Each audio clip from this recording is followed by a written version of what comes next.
For those that don't know me, my name is Samira. I'm the founder of Amalia Consulting, which is a PR and marketing agency based out of London and LA. We help companies and startups to connect with audiences that they want to reach through brand partnerships, communication strategy, and marketing campaigns that tap into culture and push culture forward so that brands' customers can become loyal brand communities. We work across fashion, music, tech, social enterprise and entertainment, and we find a way to merge all those industries together. So Janet is my business coach, and we've been working together for about 3 months. Since working with Janet, I feel like I've become a more clear person, a more specific person, and an all-round, just better rounded business owner. And I think in this time, we wanted to find a way to give all the leaders that we know some tools to be able to continue to connect with that end goal, that purpose, that vision.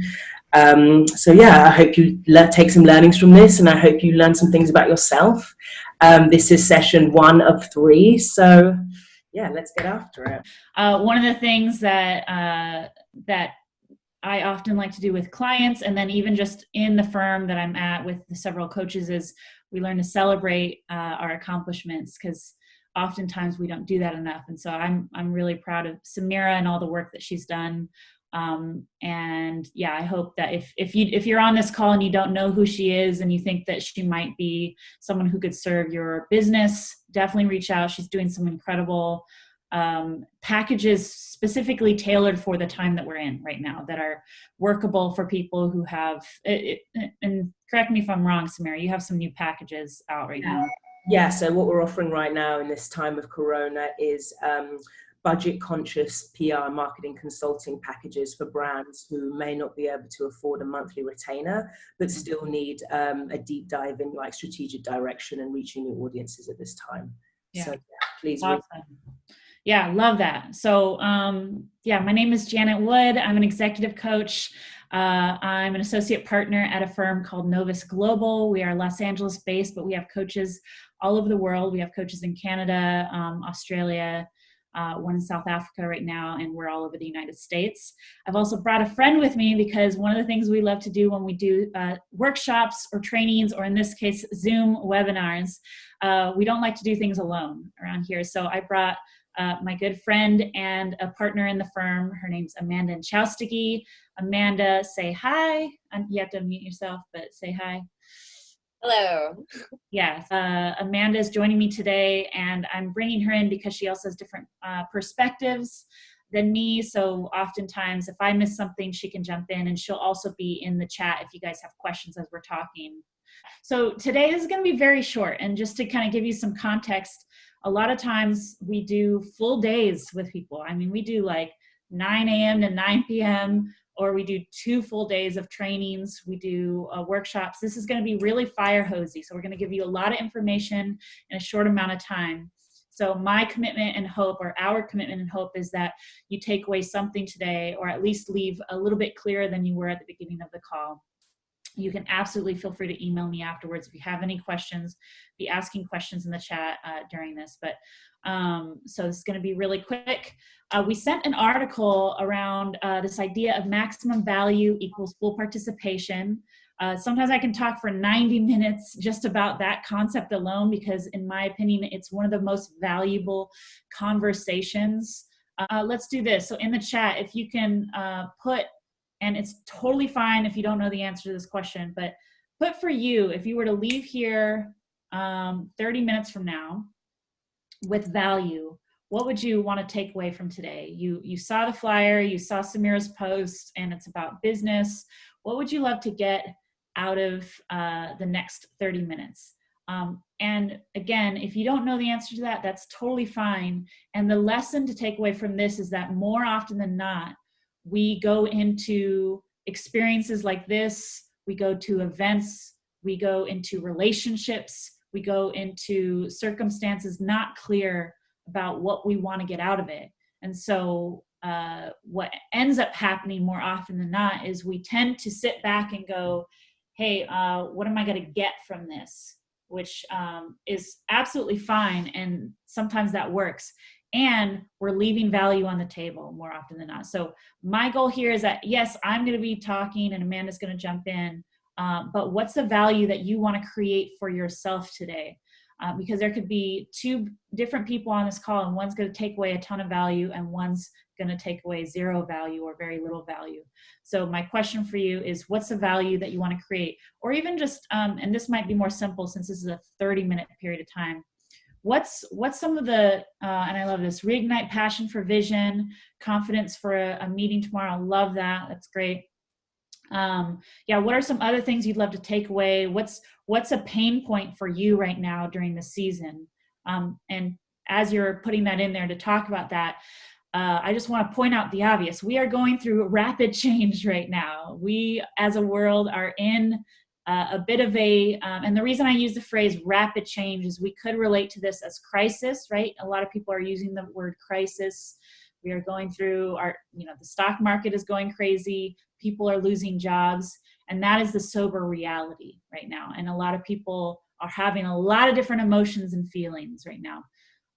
And one of the things that I hope that you take away from today is getting clear about managing the tension. So when I say managing the tension right now, in the last month, you've probably gone through a gamut of experiencing different emotions, right?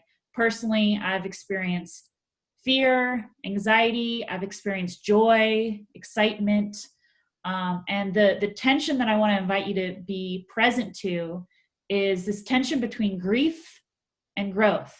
At any given point during this season, you're probably going to feel one or both or some gamut of grief or growth. And the definition of grief is simply this, something is happening that you don't want to be happening, right? Or it's a loss, right? It's a loss of something, whether it's, hey, this sucks, or things aren't going well. So there's grief. There's also the opportunity for growth, right? There's a lot of innovation happening right now. And leaders, one of my favorite leadership quotes, and Amanda, maybe you can put this one down there. One of my favorite leadership quotes is, leadership is about the art of mastering paradox. Another way of saying that is, leadership is the art of mastering tension. And so you'll probably notice on Instagram, there's different people handling this situation in different ways. You have the people who are, going crazy, buying so much toilet paper and panicking, and maybe only posting all the worst news on social media that they're hearing every day. Maybe they're even sharing things that aren't true about how, the military is going to be taking us inside at 9 p.m., all the crazy stuff. Then you have the other spectrum of people that are like, I'm going to crush my goals during this time, and this is going to be the best ever. And those people are really annoying, right? So you've got this tension of grief and growth. And you'll notice if you're a leader, and by the way, if you don't feel that you're a leader, I promise you that you are. So every person on this call is a leader in some form or fashion. And if you don't understand how to manage the tension between grief and growth, meaning that you're able to leave room for grief and you're able to leave room for growth, then it's going to be harder to navigate this season. And so really quick, I'd love for everyone in the chat, and I love seeing some of these things, how to accept change, unexpected, and pivot my goals successfully. That's great. So a clear vision for my goals during this time. I love that you said that, Bianca, because it's going to be all about vision, right? So managing the tension between grief and growth. So really quickly in the chat, if you can put down an emotion that you felt over the last month. One of the things, Amanda, if you can put in there, your emotions are going to be breadcrumbs to what you're currently believing right now. So this is why we want to go over some of these things. So fear, stress, overwhelm, gratitude, grateful, discouragement, acceptance, peace, lonely, sense of failure. Yep. Angry, exhausted, anxious, very anxious. Great. So this is important to notice, and this is part of the grief part, right? So we want to be present to what are the things that we're feeling right now. I've gone anywhere from feeling anxious about what my coaching practice is going to look like in the next month, in the next 3 months, in the next year, to excited and grateful, right? So there's this tension. And so the quote that Amanda put in there, your emotions, and I would invite you to write this one down. Your emotions float on a sea of belief. The word emotions, and then there's a sea, and underneath is beliefs. So your emotions lie on the sea of beliefs. So imagine that your emotions are these little breadcrumbs to, I wonder what I'm believing right now, right? So your emotions don't come out of nowhere. They come from your beliefs. They come from what you're choosing to believe. They come from how you're relating to whatever that it is that you're feeling, whether it's this season, whether it's your job, whether it's, am I going to have money tomorrow? Am I going to have money 2 months from now? Right? Your emotions, and feel free if Amanda's not up on the screen right now, you can. Oh, sorry. Yeah, I need to make noise, huh? Yeah, make some noise, and then it'll pop on the screen. Great. So I wrote some emotions. It's like lonely or fear or sad or anxiety. Then you can think about what those beliefs would be. I am alone. I might fail. I don't know what's going to happen. This is too hard. Yeah, absolutely. So then that's part 2 of this. So you've just stated your emotions. I'd like you to get curious about, and feel free to put in the chat. And if you're not sure, not a problem. What do those emotions connect to? What are you currently believing? So Amanda, can we use you as an example really quickly? Absolutely. So what's an emotion that you felt in the last month? Loneliness is a big one for me. Yeah, great. And so what do you think, if that's the emotion, what's the belief underneath that? Like that I'm alone, I'm on my own, I have to do things myself. If things don't happen, it's because I didn't do something. It all depends on me. Lots of things like that. Yeah, great. Those are great examples. So one of the ones I heard you say was, I have to do it on my own. And here's how you know it's a belief and not fact. And this is an important note, because this is important because what Amanda just said was really good.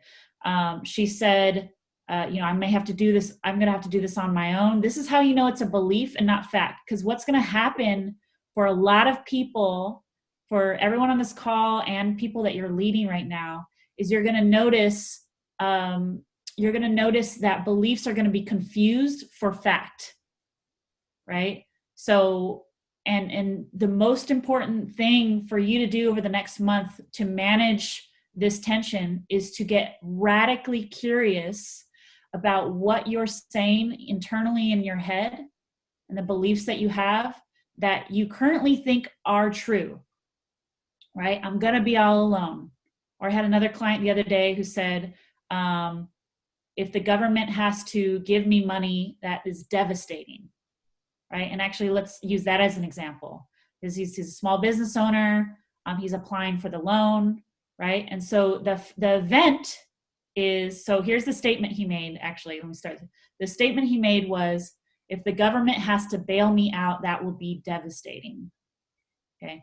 So think about that for a second and actually put this in the chat. Which part of that is event and which part of that is perception? Anyone have any guesses at that? I'm curious, and no worries if no one says it, but I'm curious if anyone can see the difference there. If the government has to bail me out, that will be devastating.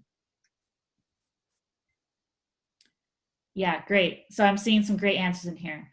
And this is the practice. You want to lift this muscle of your brain. Perception is that it's devastating, right? The event or the fact is the government gives him money.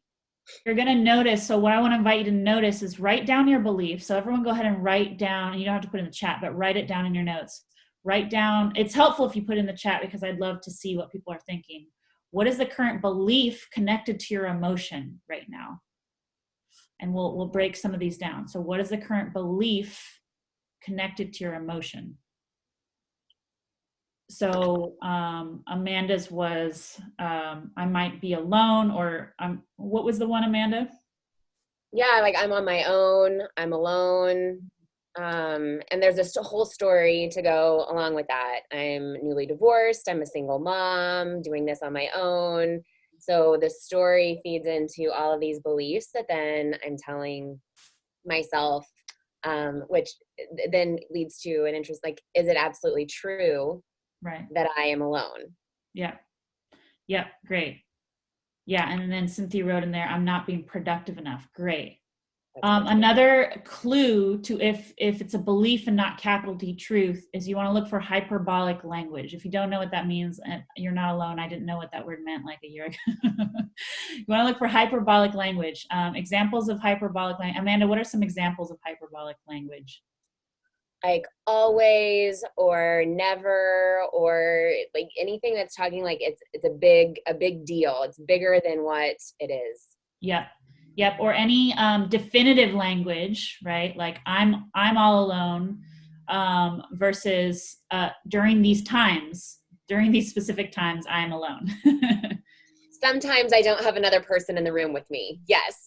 And that is the event. That is the fact, right?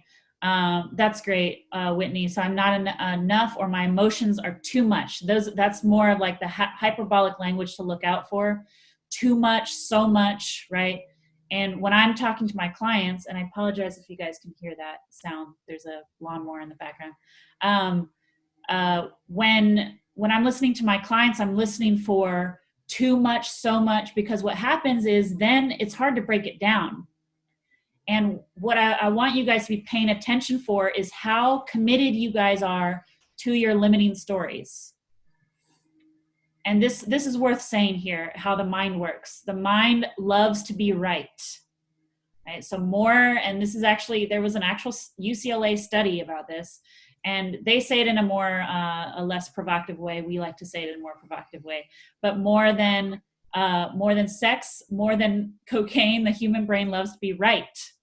Even if it's about your own limitations or your own story about what's going to go wrong.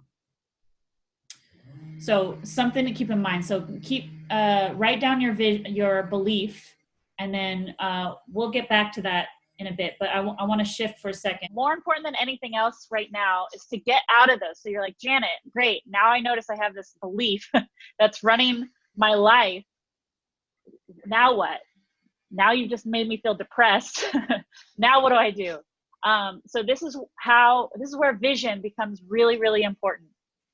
And this is where most of us naturally don't want to go. We like to live in the past, right? Or we like to only think about the future, not as vision, but as being that my future is going to be devastating because of what I see in front of me. So what I'm going to invite you to do is to step out of that for just a second, and we're going to step into vision. Okay. So, and vision is going to be so key during this time. So Amanda, do you mind doing the vision gap reality real quick on there, since I don't have my whiteboard access? So we've got vision, and we've got reality, and we've got the gap. Okay. And so, and I know, Amanda, I'm going to downshift into where I want them to go with vision, but first I want to talk about the gap. So right now, really quick, you guys already put in some emotions in here, so some of these answers are going to be the same, but most people, when they think about the vision, so when you think about, okay, I want to make X amount of dollars by the end of the year, or I want to have the relationship that I want to have, or I want to launch my new business, or I want to sell X amount of product. That's a vision. And the reality is you don't have the thing. You don't have the money. You don't have the product launch. You don't have, et cetera, the relationship that you want, et cetera, et cetera, et cetera. And then you have a big gap between that. How do most people, what emotional reaction do most people have when they encounter the gap? So go ahead and put it in the chat. What are some of the, yep, great. Fear, doubt. How do we, yeah, great, Amanda.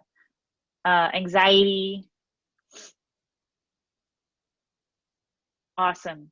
Fear, doubt, anxiety, frustration, debilitating. So, and by the way, all of these things are rooted in fear. And you'll notice, I love this. I think this is a Brene Brown thing, but she talks about how toddlers or little kids are really great at expressing their fear. They'll say, I'm scared, or I'm afraid, right? And then when we become adults and we say, I'm stressed or I'm anxious, right? Which really, all stress, anxiety, all of that frustration is all rooted in fear. So it's important to kind of notice for that. So fear is kind of the root of all that. So if this is an emotional reaction that most people have with the gap, people tend to do one of three things. And since you have the whiteboard, Amanda, I'll let you take this part over. Got it.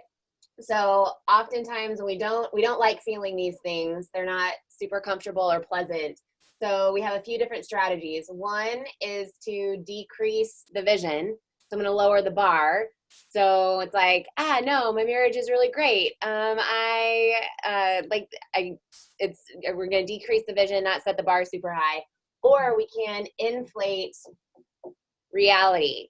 I guess that's more my marriage is really great, or not wanting to look at my bank account, or not wanting to step on the scale. It's like, no, I can still fit in the yoga pants. We're doing really good.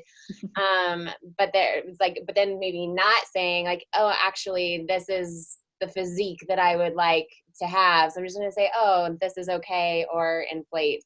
So we can either decrease the vision or inflate the reality, or we can actually go to work at the gap. Yep, great. So this is the reason why we're presenting this before we really get you clear on what you want to choose as your vision for this time. This is important, is to notice how you're relating to the gap, because this is possibly going to lead to you decreasing your vision, right? And my hope for everyone on this call is that you're honest about what you want, and that you choose to relate to the gap in a different way. So what are some other options for ways to relate to the gap that aren't fear-based? And so go ahead and put that in the chat. What are some other ways to relate to the gap that aren't fear-based? Excitement, awesome. Motivation, curiosity, adventure, determination, opportunity. Wonderful. These are all really great. Optimism, wonderful. So, and this is where this becomes confrontive, because most people walk around thinking that they're a victim to their emotions, that they're a victim to their feelings, right? Well, that's just how I feel. The lazy therapist question, which by the way, I love therapy. It's just the lazy therapist question is, how does that make you feel? Which within that statement is the idea that that outside circumstance makes you feel something, right? And this is why this idea can sometimes be confronting to people, because we want to live in what we're feeling, and we get a lot out of it. There's a lot of payoffs to being fear-based, right? There's a lot of payoffs to thinking the world's going to end tomorrow, or I'm going to lose my job. And it's not that we're debating whether that's going to happen or not, or true or not. But what happens is that the payoff I get is I get to be right about my negative thoughts. I knew that was going to happen. I knew this wasn't going to work out. I knew that person was going to disappoint me. I knew I wouldn't hit my goal, right? And then we get to be right, and then we continue to lower the vision. So my invitation for you is, as we, in the next 3 to 8 minutes, as we finish this out, because we're going real fast here, as you choose a vision, to be present and noticing how you're relating to the gap between where you are and the vision you want. In fact, so the invitation is to love the gap. What does it look like to absolutely, and so the one side is fear-based, the left side is love-based, right? And it's a funny thing, because we work with million-dollar companies, and when we bring the word love into the conversation, it's always interesting, because people think, what does that word have to do with our KPI or our goals or our numbers? But love is the root of excitement, motivation, curiosity, adventure. It's this love towards yourself. And by the way, some people actually do use fear as a motivating factor. The problem is there's costs to using fear as a motivation for getting to where you want to go, right? There are relational costs, there are mental and emotional costs. So the invitation is to try on this idea that loving the gap and loving this gap during this crazy season, during this rapid change, will be what helps you race to the top during the season. So, okay, to downshift really quick because of time. here's the questions that we want to ask you. And Amanda's going to put them in the chat. I would invite you to either write them down, or if it's too many questions, copy and paste it and throw it somewhere. Because these are the questions that we're going to invite you to spend time after this call, because we want to give you some tools, but the real work is going to be the work that you do on your own with these questions. And I want you to think of these questions not as what's the correct answer to these questions, but think of them as weights at a gym. So imagine this time, and the time that you spend on this after this call, either directly after or sometime this week, as a gymnasium. And these questions are like weights. So here's the invitation. Okay, what's your vision for this season? Okay, what's your vision for, let's pretend it was 3 months from now, and we all are not certain exactly as to how long we'll be in quarantine in this season. But picture it's 3 months from now. So we're in April, May, June. So pretend it's the end of June. Okay, what's your vision? And here's how I want you to answer that question. Who do you want to be? At the end of 3 months, if you look back and you're proud of who you were.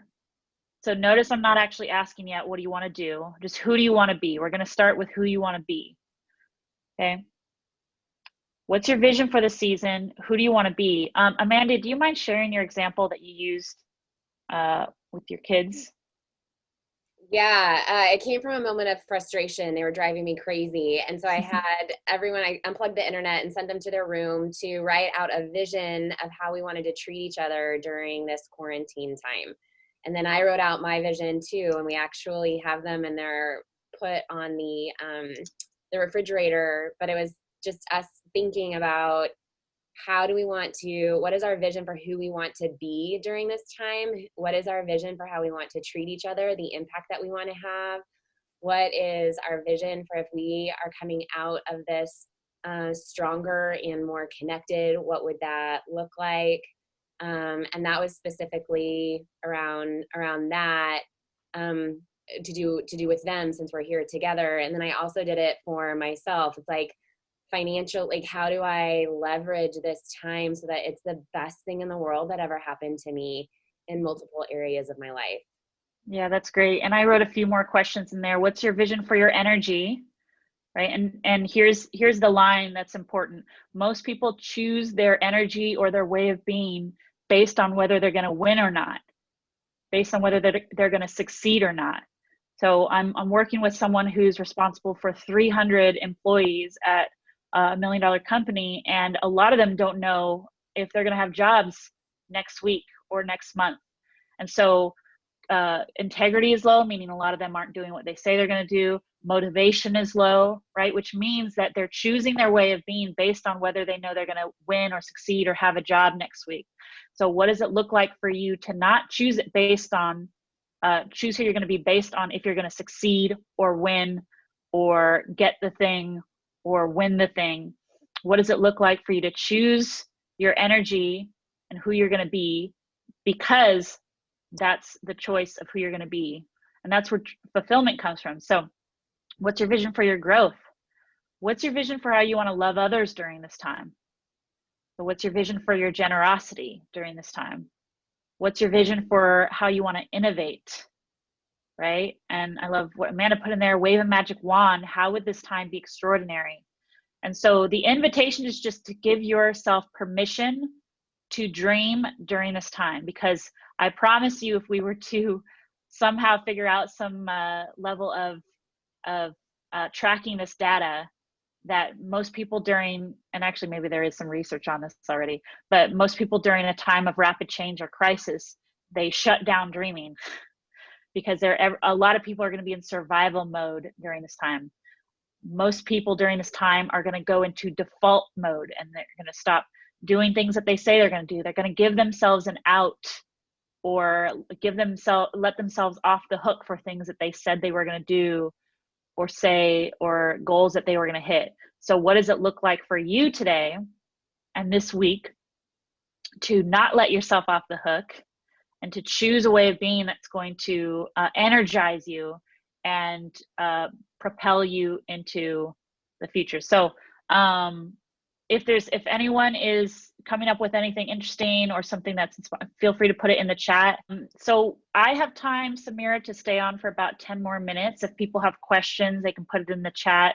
What I do hope, because the next session is actually going to be around commitments and what is it, Samira? It's an integrity. Yeah, commitments and integrity. So even as a lead up to that, what I would invite you to do to get the most out of this time today is to not just leave going, wow, that was a great insight, but to turn insight into action. So even if the small next step is just to spend or commit to spend 30 minutes sitting down and brainstorming, dreaming, vision casting, maybe with yourself or maybe with a partner, what would I love to see? What would thrill me? What would incite passion in me over the next 3 months to go after? Not because I can hit it for sure, but because it would inspire me or thrill me to go after that.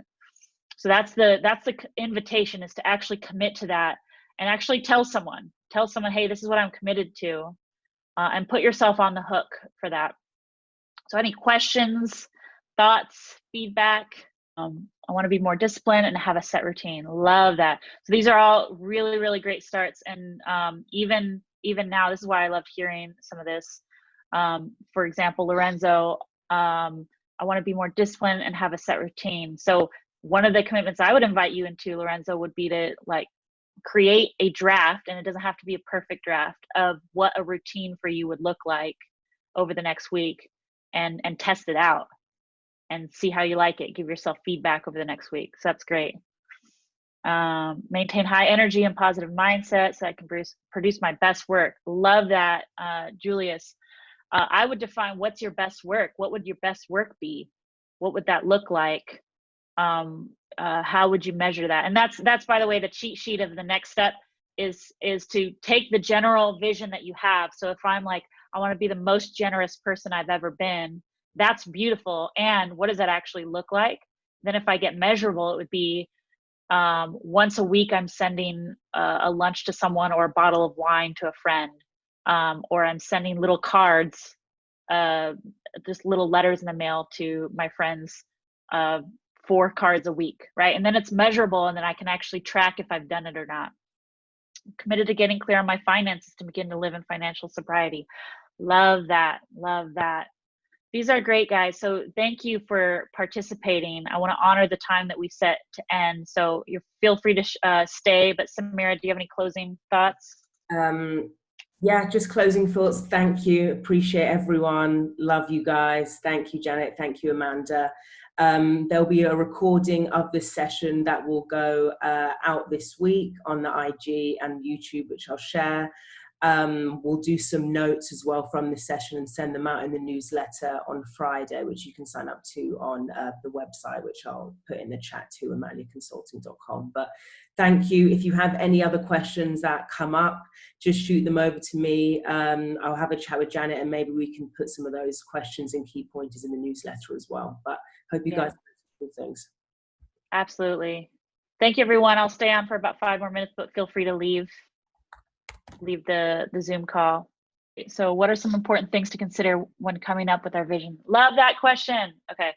Amanda left. Okay, great. Some important things to consider. And by the way, actually, Samira, a great article to send everyone on this call is the Intuitive Fence article, because that will give a great way to think about vision. Some things to consider are picking something, not because I'm pretty sure that this can happen, but picking something that would thrill you. Picking something that would incite passion in you. So oftentimes I ask my clients after we write down our outcomes for the time that we're going to work together, and I ask them, hey, does this vision thrill you? And if not, what would thrill you? What would excite you? So those are some things to consider. Also getting specific, which is part 2, and that'll be next week. Getting really, really specific, because oftentimes we tend to lean towards being vague. It's not bad being vague at the beginning. You want to just kind of write down anything. We lean towards being vague because it feels good to say, oh, I want more money. But the moment I say I want $1,200 in my savings account by June 1st, suddenly I'm encountering the gap.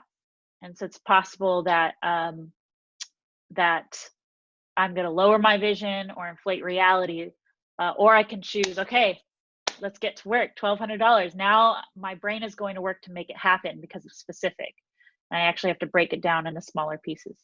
How do you turn fear into love in the gap? Love that. Well, actually, session 3, the team is going to be about that. We're going to talk about easy ways to shift your language to begin shifting your emotions and how you relate to things. We'll talk more about that, but the short answer is your language, your internal conversations, and even just taking a minute to slow down and notice your conversations, notice your internal dialogue. So just like we did with the example of getting the government bailing me out would be devastating. So would I, slowing that down and go, notice that statement. Where's the belief in there? How can I turn that belief around, right? Oh, it's interesting I use the word devastating. What if it wasn't devastating? What if it was a gift? What if it was, right? So language is a great, easy thing with that. Wonderful. And put in the recap. Did I miss any other questions? Practical things you can do to overcome paralysis, which interferes with productivity when something difficult happens. Yeah. Well, the short answer is to slow down, which is kind of what we've been talking about. Slow down, notice what the beliefs are. So paralysis is a form of emotion. And so if you remember, emotions lie in a sea of beliefs. So typically paralysis comes from some sort of belief, right? That I'm stuck, or that I have no other option, and the core underneath that, if you always peel back a layer, there's always some core fear of like either I'm going to fail, or I'm going to be on my own, or I'm going to be destitute, right? And so put it pen to paper. That's the practical step. Put your beliefs on paper, because more often than not, when we just let them live up here, they're just getting fed more fire, and they become bigger and they become stronger, and then they feel real. But the moment we actually put them pen to paper, it's actually easier to look at that and judge it, almost like a detective does to evidence. Like, interesting, my belief is I'm going to be poor again. That's a belief I've had battled with in the past. I'm going to be poor again, right? And then I can go, is that true? So if I were giving you an easy step, 3 little words, is that true, are some of the most it's one of the most powerful questions you can ask to your beliefs. So I love that question so much. It's my next tattoo on my wrist. Is that true? Because you'll be shocked, or maybe not shocked, at how often our beliefs are completely untrue, but we are walking around as if they are true. Awesome. Glad that was helpful, Jay. Wonderful. Well, I have to hop off because I have another call in 5 minutes. It was so great supporting you guys. I hope this was supportive for you. Bye, everyone.